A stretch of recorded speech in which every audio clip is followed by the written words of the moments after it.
오늘 이 시간에는요, 내 삶은 언제서야 풀릴까요? 라는 제목으로 함께 하나님 말씀 듣겠습니다. 어떤 노인이요, 이제 술에 취해가지고 가로등 밑에서 이제 물건 하나를 열심히 찾고 있습니다. 여기는 옛날 배경에는 이제 불로 이렇게 되어 있는데요.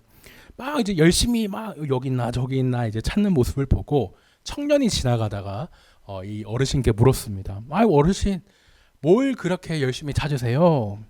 이 술에 취한 노인은요, 집 열쇠를 잃어버려서 자기가 지금 이렇게 열쇠를 찾고 있다고 답을 했습니다. 어쩌다가 이렇게 길 한복판에서 열쇠를 잃어버리셨어요? 이렇게 청년이 물으니까 노인이 하는 말이 있어요. 무슨 소리야? 내가 잃어버린 건 우리 집 지하실에서 잃어버렸지? 이렇게 얘기를 하는 겁니다. 이상하죠? 열쇠를 지하실에서 잃어버렸으면 지하실을 찾아야 되는데 왜 이렇게 길 한복판에서 찾고 있을까? 네. 청년이 그래서 묻습니다. 아니 그러면은 어르신, 열쇠를 지하실에서 잃어버렸으면 지하실에서 찾아야지 왜 이 길가에 나와서 찾고 있습니까? 그러니까 노인이 그래요. 우리 집 지하실은 너무 어두워. 근데 여기는 불 때문에 밝잖아. 그래서 여기가 찾기 쉬워 하면서 여기 가로등 밑에서 계속 열쇠를 찾았다고 합니다. 약간 이솝우와 같이 바보 같은 좀 이야기거든요. 문제의 근본적인 원인을 찾으려면 어두운 지하실에서 열쇠를 찾아야 하는데 그 찾는 게 힘드니까 그냥 밝은 여기서 헤매고 있다는 그런 이야기였습니다. 참 생각해 보면요, 문제의 근본적인 원인을 막 이렇게 파헤치는 것, 찾는 것, 이것은 참 늘 복잡하고 어렵습니다. 대신 찾기 편하고 익숙한 데서 답을 찾으려고들 이렇게 사람들이 많이 하는데요. 우리 또한 저지르기 쉬운 실수가 이런 실수가 아닐까, 이런 태도가 아닐까 싶습니다. 일상생활에서도 충분히 일어날 법한 이야기지만 우리가 신앙생활을 할 때도요, 이렇게 복잡한 근원적인 그런 걸 찾기보다는 당장 내가 편한 익숙한 데서 찾으려고 하는 때가 많습니다. 특히 우리 신앙생활 할 때 형통, 저희가 성경 읽을 때 많이 나온 이 형통이라는 단어도 그래요. 흔히 형통이라고 하면은 어떤 생각이 드십니까? 뭐 돈 걱정을 안 하게 된다든지, 뭐 건강 걱정이 없어진다든지, 뭐 가족 걱정이 없다든지, 뭐 이런 것들을 형통이라고 생각하지 않을까 싶습니다. 뭐 특히 만사 형통이라고 해서 그러죠. 뭐 길을 가다가도 뭐 돈을 줍는다든지, 뭐 내가 뜻하는 대로 정말 모든 것이 잘 풀리는 이런 것을 저희가 형통이라고 흔히 생각을 합니다. 근데 이거는요, 어떻게 보면 우리에게 정말 익숙해져 버린 세상에서 말하는 형통이고 또 한국의 동양적인 사고가 들어있는 형통이라고 하겠습니다. 그렇다면 우리가 생각하는 익숙한 형통이 아니라 성경이 말하는 그런 참된 형통은 무엇일까? 그것을 오늘 저희가 함께 살펴보면 좋겠습니다. 의외로요, 기본적인 뜻은 같아요. 성경에서도 형통이라고 하면 정말 막힘없이 술술 풀리는, 뚫려서 가는 그런 성공을 말하는 것이 깔려 있거든요. 하지만 세상적이고 그런 우리 동양적인 관점과는 다르게 성경에서는 형통이라고 하면은 반드시 함께 가는 그런 내용이 하나 있습니다. 그게 무엇인지, 성경에서 말하는 형통이란 무엇이고 또 어떻게 해야 형통해지는가, 어떻게 해야 좀 풀리는가, 이것을 저희가 오늘 말씀을 통해 들을 수 있었으면 좋겠습니다. 저희가 계속 창세기 말씀을 이제 묵상하면서요, 이제 요셉 이야기로 넘어왔습니다. 저희가 읽은 39장 안에서도 저희가 대표적인 구절만 읽었지만 형통이라는 말이 총 3번이나 나왔어요. 저희가 3번 이렇게 읽었습니다. 이렇게나 이제 형통이 중요한 주제인데 참 희한하죠. 왜냐하면 생각해보면 여기 그림이 요셉입니다. 요셉만큼 인생이 꼬이고 이렇게 삶이 잘 안 풀린 사람이 없기 때문이에요. 창세기 37장 그 전의 내용을 기억하실지 모르겠습니다. 요셉이 야곱의 11번째 아들이자 당시에는 이제 막내로서 참 귀하게, 그죠? 막 채색옷까지 입혀가면서 오기야 금이야 이렇게 귀하게 자랐거든요. 근데 그러다가 형들에게, 그것도 뭐 다른 뭐 남도 아니고, 그죠? 가족인 형들에게 10명의 형에게 미움을 받고 해서 이집트의 노예로 팔려가게 됩니다. 같은 아버지를 둔 한 가족인데도, 그죠? 이런 싸움이, 또 시기 질투가 일어나죠. 얼마나 형들이 질투를 했는지 요셉은 10명의 형에게 다 배신을 당하고 노예로 이렇게 팔려가지고 애굽, 이집트로 가게 됩니다. 노예인 요셉은요, 이제 당연히 자기가 가고 싶은 대로 갈 수 없잖아요. 노예이기 때문에. 그래서 이리저리 이끌려 가지고 이집트까지 내려왔습니다. 그래서 지금으로 치자면은 청와대 경비실 아니면 뭐 비서실이라고 할까요? 이런 왕실 친위대가 그 장군으로 일하던 보디발이라는 사람에게 노예로 이제 팔려가게 됩니다. 그렇게 오늘 1절 말씀이 시작을 하는 거예요. 딱 1절 시작하는 것부터 요셉의 인생이 참 꼬였다. 예, 꼬이면 꼬였지 사실 형통과는 전혀 상관이 없는 이런 모습을 보여줍니다. 그런데 놀랍게도요. 1절 다음에 2절, 3절은 시작하자마자 두 번이나 연속으로 요셉이 형통하다, 형통하다. 네, 이렇게 이 말로 시작을 합니다.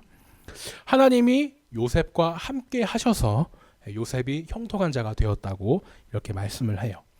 저희는 요셉 이야기를 알고 있습니다. 뭐 주일학교에서도 여러 번 듣고 애니메이션, 영화로도 이렇게 많이 나와서 봤는데요.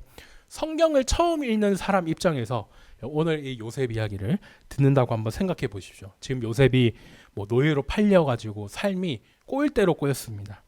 어디가 지금 형통이고 어디가 잘 풀린 거야 이렇게 생각할 수도 있는데요. 성경은 뭐 구차하게 설명하지 않습니다. 설명하지 않고 요셉은 하나님이 함께 하셔서 형통하다니까 이렇게 처음부터 이렇게 받고 선언하고 시작을 하죠. 그리고 2절에서 말하고 나서 또 3절에서도 한 번 더 반복하면서 요셉이 형통하는데 얼마나 잘 풀리고 얼마나 잘 될 것인가 그 모습을 이제 계속 이야기해 줍니다. 요셉을 이제 노예로 사온 주인이요. 얼마나 요셉이 형통했으면 그 형통한 걸 알아볼 정도였습니다. 주인의 이름이 보디발이라고 하는데 이름만 봐도 원어를 보면 이제 이집트 우상을 섬기는 사람이구나 알 수 있는 그런 이름이거든요. 근데 이렇게 이집트 우상을 섬기던 보디발도 이번에 노예로 들어온 애가 여호와 하나님을 믿는다 그러던데 정말 하나님이 함께 해주시나 보다 얘하고는 이렇게 인정할 정도고요. 정말 남이 봐도 알 정도로 하나님이 요셉과 함께 해주셔서 잘 풀리는구나, 복을 받고 형통하게 되는구나 라는 것을 알 수 있을 정도였습니다. 하나님은요, 이 요셉의 증조 할아버지인 아브라함과 하신 약속이 있었습니다. 네가 어디로 가든지 너와 함께하면서 지켜주겠다, 뭐 복을 주겠다, 뭐 이렇게 말씀하셨던 거, 약속해 주셨던 거 기억하실 것 같습니다. 그 약속이 아브라함, 이삭, 야곱, 요셉까지 지금 4대에 걸쳐서 이후에도 계속 내려가지만 오늘 요셉에 해당하는 이 4대까지 걸쳐서 이루어지고 있어요. 그때 하나님이 아브라함에게 약속하셨던 것이 요셉에게 이어져서 지금도 하나님이 요셉과 함께 해주시면서 지켜주시고 복을 주고 계신 겁니다. 근데 참 이상합니다. 이 하나님이 함께 하셔서 요셉이 뭐 형통하다, 뭐 잘 풀렸다 이러면은 정말 이게 뭐가 잘 풀려야 되잖아요. 세상으로 봤을 때도. 지금 노예인 상황이면은 뭐 노예에서 풀려난다든지 아니면은 자유롭게 돼가지고 뭐 고향으로 탈출한다든지 이렇게 해야 될 텐데 요셉이 형통한 방식은 조금 또 많이 달랐습니다. 요셉은 이런 거예요. 내가 노예로 일하면서 오히려 저 하나님을 안 믿는 사람이, 모르는 사람이 하나님을 알게 되네.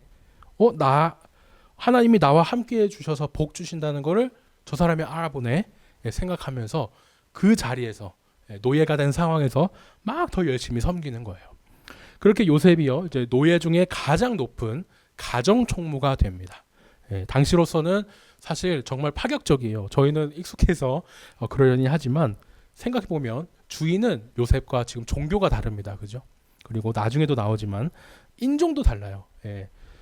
여기는 유대인, 히브리 사람이고 주인은 이제 이집트 사람 아니겠습니까? 나중에 또 다른 거는 다 허용해도 자기 먹는 음식과 이런 것들은 건드리지 말라고 그러는데 자기 종교에 따른 음식같이 정말 사적인 것을 빼면 그런데도 거의 모든 것을 집과 재산을 요셉에게 맡길 정도로 파격적인 대우를 주인이 요셉에게 한 겁니다. 그러면은 정말 이제 하나님이 요셉과 함께 해주셔서 형통해 주셨나 생각이 드는데요. 언제 어디서나 하나님이 함께 해주시니까 형통해진다, 또 이런 생각이 듭니다. 하지만 또 다시 한번요, 이 형통한 요셉에게 꼬이는 일이 일어납니다. 그 무슨 일이 일어날까? 그것이 오늘 6절 말씀 마지막에 있는데요. 요셉의 용모 얘기가 나와요. 요셉이 용모가 빼어나고 아름다웠다 이 얘기를 합니다. 성경은 원래 외모 얘기를 잘 안 하거든요. 뭐 어떻게 생기든지 그게 하나님께 전혀 중요하진 않기 때문에 하지 않는데, 그런데도 성경이 이런 외모 얘기를 했다. 이것은 저희가 좀 뭔가 중요한 일이 일어나겠구나. 이것을 이제 살펴봐야겠습니다. 특히 이제 용모가 빼어나고 아름다웠다 이 말은요, 요셉의 친어머니죠. 이 라헬, 성경에서 라헬을 묘사할 때 쓰는 말이거든요. 요셉의 아버지 야곱이 어머니 라곱에게 반할 때 이 참 라헬의 용모가 이렇게 빼어나고 아름다웠다 얘기를 했는데, 그 얘기가 지금 친아들인 요셉에게 한 번 더 쓰이고 있는 겁니다. 요셉이와 아버지에게 너무 많이 사랑받아도 주변 그 형들에게 질투를 받았잖아요. 근데 이번에도 요셉이 너무 용모가 빼어나서 너무 잘생겨서 문제가 됩니다. 뭐냐? 주인의 아내가, 이름도 안 나와요. 주인의 아내가 젊고 잘생긴 요셉에게 이 잠자리 요청을 하는 겁니다. 사람은 너무 잘나도 이런 또 어려움이 있는 것 같아요. 이렇게 좀 잘 풀리려나 싶은 요셉에게 큰 고통과 시련이 찾아오게 됩니다. 7절을 보니까 이게 딱 봐도 약간 좀 민망한 상황입니다. 주인의 아내가 요셉에게 이제 눈짓을 하는 거예요. 그러면서 대놓고 세번역을 보면 뭐 침실로 가자, 뭐 자자 이런 식으로 정말 직접적으로 얘기를 하면서 유혹을 한 것이죠. 주인의 아내니까 요셉은 다른 명령에는 다 따랐습니다. 하지만 이 부탁은 말도 안 되는 부탁이기 때문에 안 된다 이렇게 거절을 하죠. 근데 또 이제 거절하는 말을 자세히 보면요, 이 요셉의 믿음이 어떠했는지가 드러납니다. 요셉이 제 주인께서 모든 것을 저에게 믿고 맡겨주셨는데 제가 어떻게 그럴 수 있겠습니까? 그러면서 내가 어찌 큰 악을 행해서 하나님께 죄를 짓겠습니까? 라고 이렇게 얘기를 해요. 보시면은 주인의 아내를 탐하는 겁니다. 그러니까 주인에게 죄를 짓는 거잖아요. 그런데 요셉이 뭐라 그래요? 주인에게 죄를 짓는 게 아니고 하나님께 죄를 짓는다고 그렇게 이야기를 합니다. 우리말에는 또 하나님께라는 말이 이제 중간에 나왔는데, 원어로 보면은 하나님께라는 말이 제일 뒤에 나오거든요.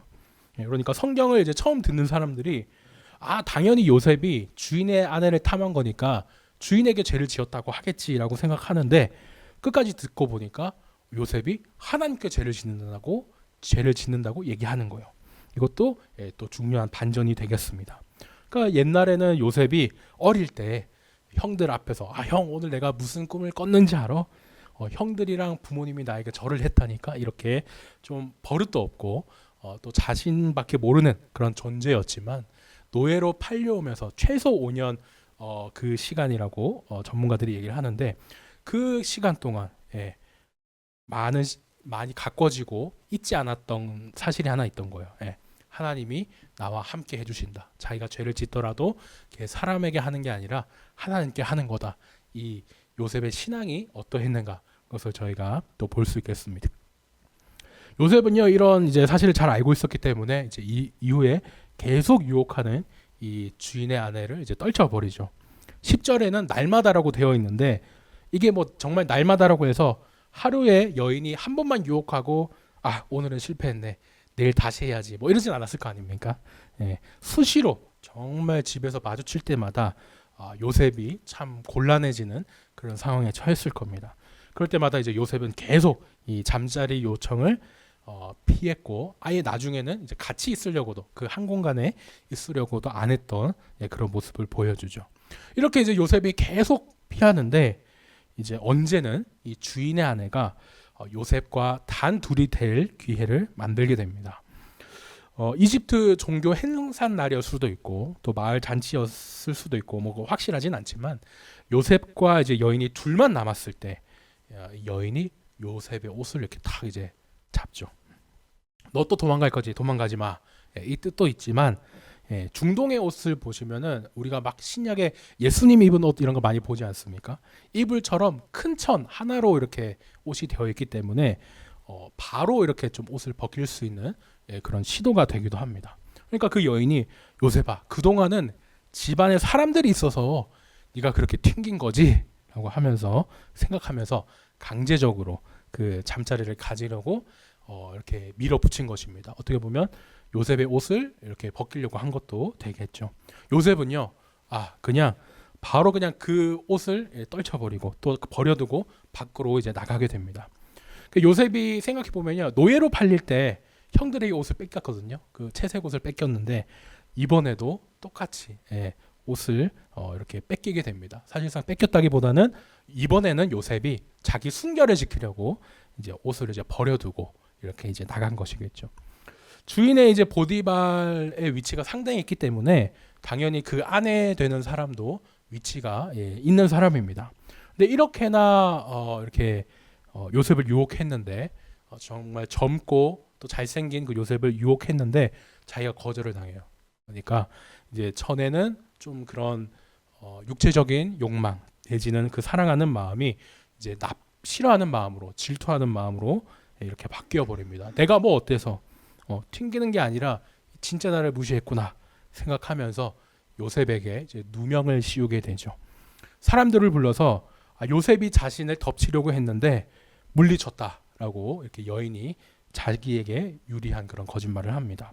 사실 정반대 거짓말을 한 거죠. 요셉이 오히려 그 아내를 물리친 것인데, 주인의 아내를 물리친 것인데 오히려 자신이 요셉을 물리쳤다고 뻔뻔한 거짓말을 합니다. 남편이 돌아오니까 이제 그 아내가 이렇게 얘기를 하죠. 17절 18절 내용인데요. 18절에 보면은 히브리 종이라는 이 말이 나옵니다. 당시 이집트 사람들이요, 히브리 사람을 정말 무시했습니다. 일제 강점기 때 일본인이 이제 조선인을 무시한 것과 같은 그런 느낌이라고 하겠는데요. 이집트는 당시에 정말 최강대국이기도 했지만 딱 한 곳에 정착해서 안정적으로 이제 농사를 짓는 그런 선진 문명을 가지고 있는 그런 나라였습니다. 근데 한편 히브리 이쪽에 유대 쪽은 어떻습니까? 그 맨날 그저 더러운 양이나 이런 짐승을 몰면서 언제는 여기 머물렀다가 저기 머물렀다가 불안정하게 어떻게 보면 더럽기도 하고 후진적으로 이렇게 다녔기 때문에 그렇게 이제 무시를 한 것이죠. 그러니까 이집트 사람 입장에서는 자기네들처럼 딱 한 곳에 정착해서 농사 짓는 것도 아니고 여기저기 떠돌면서 더러운 양과 어울리니까 무식하다, 더럽다 이런 인식이 있었습니다. 그러니까 이제 여인이 그 요셉에 대해서 그렇게 얘기하는 거예요. 당신이 데려온 저 히브리 놈이 나를 겁탈하려고 했는데, 이렇게 쭉 얘기를 합니다. 여기에는 그래서 인종차별적인 요소가 숨겨 있다라고 이렇게 말할 수 있겠습니다.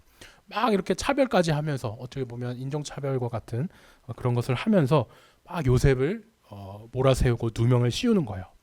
근데 주인의 반응이 이제 중요하겠죠. 주인은 어떻게 했을까요? 주인은 이때까지 저희가 앞에 말씀을 읽었지만 주인은 이 요셉의 그런 하나님 믿는 이 차별점을 오히려 차별의 요소가 아니라 그 정체성으로 봤습니다. 그죠? 주인은 요셉을 쟤는 하나님을 믿는 사람이야. 쟤는 하나님이 함께 해주셔서 복을 받는 사람이고 형통해지는 사람이야라고 주인은 이미 그렇게 보고 있었거든요. 세상이 우리를 볼 때도 참 이렇게 나뉘는 것 같아요. 어떤 사람은 예수님을 믿는다고 인정하면서 참 이렇게 해주는 사람도 있고 핍박하면서 차별하는 사람도 있기 마련인데 오늘 여기 요셉을 향한 모습도 이렇게 둘로 나뉘게 됩니다. 주인은 이제 이런 상황을 가지고 있는데 주인은 요셉에 대해 이런 좋은 생각을 가지고 있는데 아내에게 그 말을 듣습니다. 요셉이 나를 겁탈하려고 했다. 얘기를 딱 듣는 거예요. 주인이 이제 어떻게 반응하겠습니까? 19절을 보니까 심히 노했다고 이렇게 합니다. 원어를 보면 불이 붙었다 그래요. 확 이렇게 해가지고 정말 화가 심히 일어난 것인데 우리는 상황을 보면요, 주인이 지금 요셉에게 화났겠구나. 요셉, 내가 널 믿고 말이야 이 집의 모든 것을 맡겼는데 어찌 나한테 이럴 수가 있어. 이렇게 생각을 합니다. 근데 또 여기서 자세히 보면요, 반전이 있습니다. 보시면요, 주인이 19절에 누구한테 화냈는지 말이 없습니다. 원어로 봐도 똑같아요. 상황 보면은 주인이 요셉에게 화냈을 거야. 아마 요셉 네가 어떻게 이렇게 수가 있어 생각할 것 같지만 애매한 거예요. 요셉에게 화를 냈을까? 아니면 자기 아내에게 화를 냈을까? 이것이 또 저희가 집중해서 볼 포인트입니다.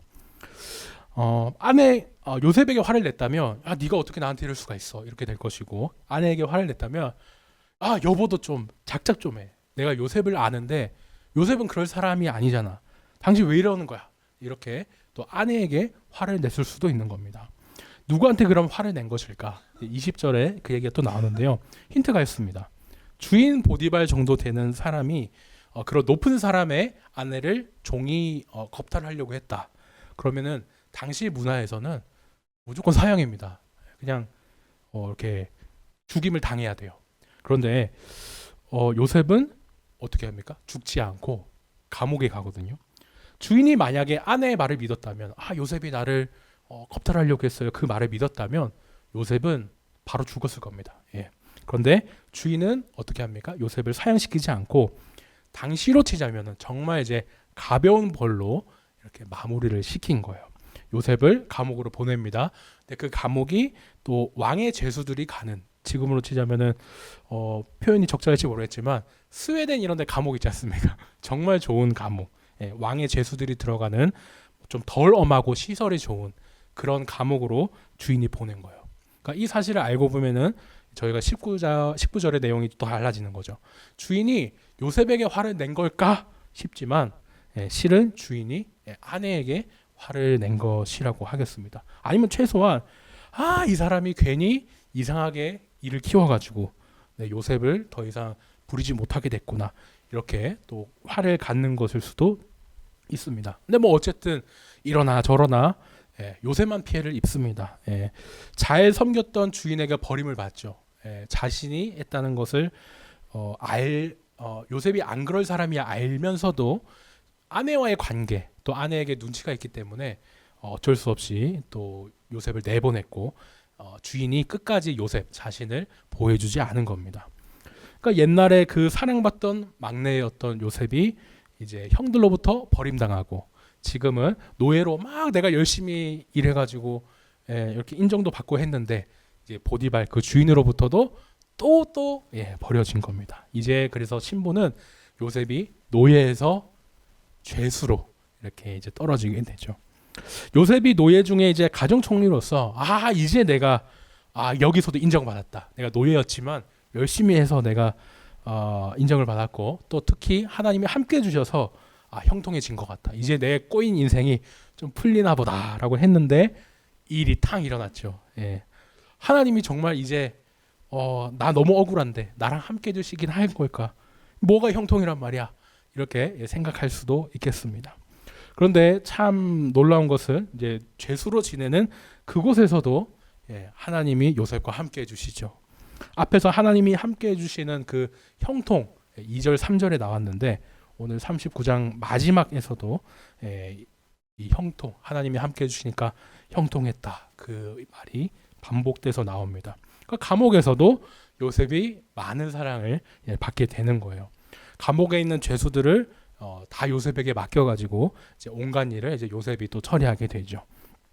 지금 만약에 현대 기준으로라면요, 제가 약간 스웨덴 같은 감옥, 엄청 좋은 감옥을 얘기를 하긴 했지만 그래도 감옥인데 무슨 죄수가 다른 죄수를 맡느냐 생각할 수도 있습니다. 그런데 생각해 보면요, 학교에서 선생님들이 다 똑같은 학생인데 특별히 이제 반장에게 종이를 좀 나눠주려고 한다든지 학생회장을 세운다든지 그렇게 하지 않습니까? 또 조선시대에는 노비 중에서도 관아에서 부리는 관노비가 또 따로 있었거든요. 그런 것처럼 얼마든지 또 가능한 이야기라고 하겠습니다. 하지만 그럼에도 불구하고 그렇게 가능한 일이었음에도 불구하고 이 왕의 제수들이 모이는 그런 높은 곳에서 인종이 다르고 또 종교도 달랐던 요셉이 리더 역할을 했다. 이거는 결국에는 하나님의 도우심, 하나님의 은혜, 하나님이 함께 해주시지 않았다면 일어날 수 없는 일이죠. 그래서 성경은 처음 얘기했던 2절 3절에서 얘기했던 거를 다시 한번 끝에 가서서 얘기하고 마치는 겁니다. 하나님이 함께해서 요셉이 형통했다, 잘 풀렸다, 이렇게 얘기를 하는 거죠. 오늘 말씀을 정리해 보겠습니다. 저희가 시간상 너무 길지 못하게 좀 중요한 부분만 39장을 살펴봤거든요. 형통이라는 말이 이제 성경에서 어떻게 쓰였는가, 그것을 오늘 저희가 요셉을 통해서 잘 볼 수 있었습니다. 우리는 흔히 형통 이러면은 너무 좋은 단어지만 뭐 좀 돈, 뭐 명예, 건강, 가족 이런 성공하면은 형통하다 이렇게 생각을 하거든요. 지금 내가 뭔가 잘 되고 있으면 내가 바라는 내 뜻대로 잘 되고 있으면은 이제 형통한 것이고 아니면 아니다 이렇게들 생각합니다. 근데 오늘 말씀을 보니까 형통은요 좀 그 강조점이 달랐어요. 뜻대로 되는 게 중요하긴 하지만 그게 내 뜻이 아니고 하나님의 뜻이었습니다. 누가 함께 하셔야 또 형통해집니까? 하나님이 함께 주시니까 형통해지더라. 그것을 저희가 말씀을 들었습니다. 그러니까 세상 사람들이 보기에는요, 이 노예로 팔려간 게 무슨 형통입니까? 뭐 풀리기는커녕 더 그냥 꼬였구만 생각을 할 거예요. 또 요셉이 억울하게 심지어 강간 미수범으로 그 누명까지 써서 감옥까지 가게 됐는데 이게 형통인데 왜 고난이 있고 고통이 있나 이런 생각도 들게 됩니다. 만약에 그런 생각을 하신다면 맞습니다. 그게 성경이 말하는 형통과 또 세상이 말하는 형통의 차이점이겠죠. 세상에서 말하는 형통은요, 뭐 좋은 점, 그런 성공으로만 가득합니다. 내 뜻대로, 내 생각대로 잘 되는 게 형통이니까. 그렇죠. 하지만 성경에서 말하는 형통은 달랐어요. 그냥 내 일이 잘 되는 거, 뭐 내 뜻대로 되는 거, 그게 형통이 아니고 하나님이 함께 하시면서 하나님 뜻대로 또 하나님 생각대로 흘러가는 것, 그게 바로 성경에서 말하는 진짜 형통이었습니다. 요셉이 자기 인생을 쫙 돌아봐요. 아직 저희는 요셉 이야기를 끝까지 안 봤지만 지금까지의 요셉이 자기 인생을 돌아볼 때 참 세상의 기준으로 보면은 노예입니다. 또 죄수고요. 아주 그냥 꼬일 대로 꼬여가지고 떨어지는 거예요.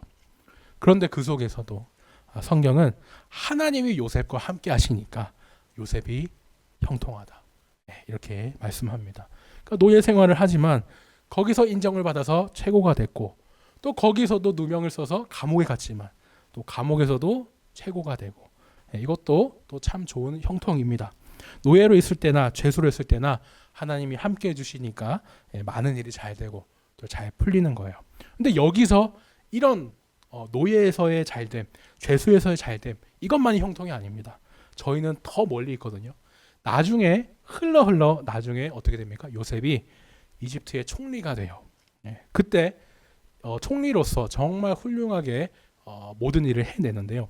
이때 이제 요셉이 보여주는 뭐 소위 말하는 행정 능력 아니면 다른 뭐 관리 능력 이게 다 어디서 났겠습니까?